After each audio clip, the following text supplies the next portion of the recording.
नमस्कार, मैं स्वप्निल और आप the news launcher Uttar Pradesh Uttarakhand देख रहे हैं। सुप्रीम कोर्ट और खास तौर पर संजीव खन्ना की bench, chief justice of India की, वहां से आज एक अहम नोटिस जारी हुआ और यह नोटिस भेजा गया किसी और को नहीं, केंद्र की सरकार को और साथ ही साथ चुनाव आयोग को।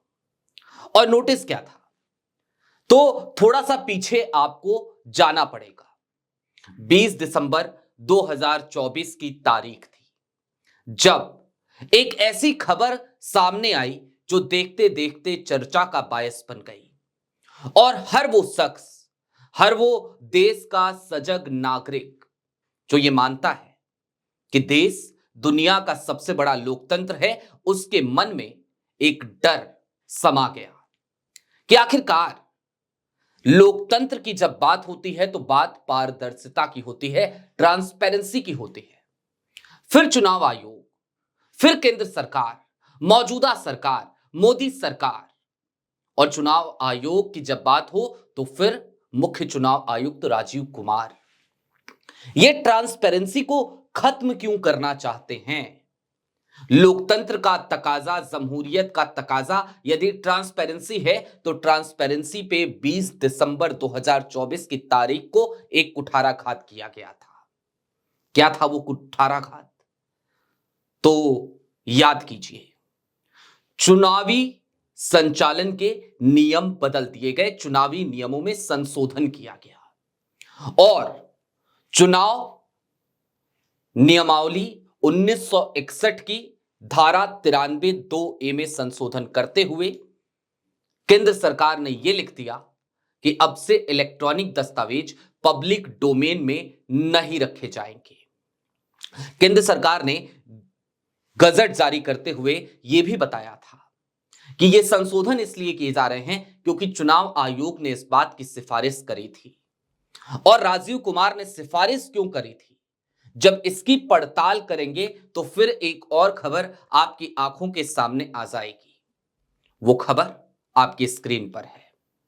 पंजाब और हरियाणा के हाई कोर्ट ने एक फैसला सुनाया था और फैसले में यह कहा था कि सुप्रीम कोर्ट के वकील महमूद प्राचा को हरियाणा चुनाव से जुड़े हुए इलेक्ट्रॉनिक दस्तावेज सौंप दिए जाएं, जिसके बाद कहीं ऐसा तो नहीं कि यह डर सताने लगा कि यदि इलेक्ट्रॉनिक दस्तावेज सौंप दिए जाएंगे तो फिर चोरी पकड़ी जाएगी, सबूत हाथ लग जाएगा। ये तमाम कयास लगने लगे और इन्हीं कयासों के मद्देनजर 20 दिसंबर की तारीख को वो गजट आता है। एक तरीके से लोकतंत्र पे, ट्रांसपेरेंसी पे कुठाराघात किया जाता है। लेकिन आज की तारीख में देश का सजग नागरिक होने के नाते मैं धन्यवाद करना चाहता हूं पहले तो सुप्रीम कोर्ट को कि कम से कम उसने नोटिस तो भेजा, क्योंकि कालांतर में हमने देखा है कि मामले सुप्रीम कोर्ट में पहुंचते हैं और पहुंचते ही खारिज कर दिए जाते हैं यदि वो मामला देश के चुनाव आयोग से जुड़ा हुआ होता है। तो ऐसे बहुत सारे मामले हमने देखे हैं, लेकिन आज संजीव खन्ना की बेंच ने और जस्टिस संजय कुमार की बेंच ने नोटिस जारी किया। अब यहां पर जरा सा ठहरने की जरूरत है और कुछ सवालों के साथ विमर्श करने की जरूरत है। पहला सवाल तो यही है कि यदि जमहूरियत है तो ट्रांसपेरेंसी होनी चाहिए, जैसा कि मैंने पहले कहा, तो फिर ट्रांसपेरेंसी से डर किस बात का। चीजों को छिपाने की, ढकने की कोशिश कौन करता है? जाहिर सी बात है वही करता है जिसने कुछ गलत किया हुआ होता है। तो एक तरफ जब मुख्य चुनाव आयुक्त बार बार चिल्ला चिल्ला कर गले को फाड़ फाड़ के ये कहते हैं कि लोग हम पे भरोसा नहीं कर रहे, लोग शक कर रहे हैं, लोग फालतू की बातें कर रहे हैं, लोग बकवास कर रहे हैं, लेकिन हम तो हर चुनाव के बाद और हर नतीजे के बाद, हर परिणाम के बाद सबूत देते हैं, तो फिर ट्रांसपेरेंसी से भाग क्यों रहे हैं राजीव कुमार?